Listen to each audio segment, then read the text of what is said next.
यो महिलाको चाहिँ जुन यो डिम्बा आउने बाटोलाई हामी चाहिँ डिम्बा वाहिनी नली भनेर भन्छौँ र त्यो डिम्बा वाहिनी नलीमा चाहिँ डिम्बा आएको डिम्बा हिँड्ने जुन नसा हुन्छ र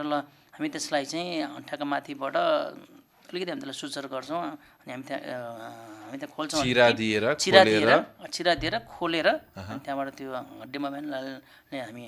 निकाल्छौँ र हामी पहिला दुई ठाउँमा बाँड्छौँ र त्यसपछि अनि त्यो चाहिँ काट्छौँ है। भनेपछि बेसिक आइडिया त जसरी पुरुषको गरिन्छ त्यसरी नै महिलाको पनि त्यही नलीलाई काटेर बाँध्ने नै हो, तर पुरुषको भन्दा महिलाको अपरेसन अलिक ठुलो हुने भयो होइन? एकदमै अभियसली हुन्छ, किनभने तपाईँको यसको पेटभित्र महिलाको चाहिँ त्यो भएको यो अब उनी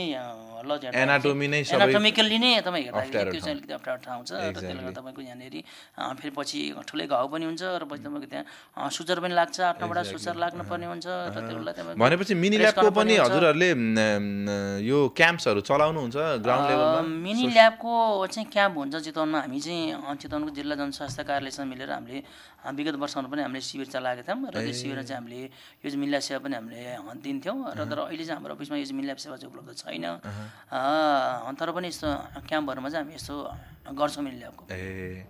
दाइ धेरै धेरै धन्यवाद। आजको यो कार्यक्रममा तपाईँले लगभग मैले चाहेको र यहाँ जरुरी सबै कुरा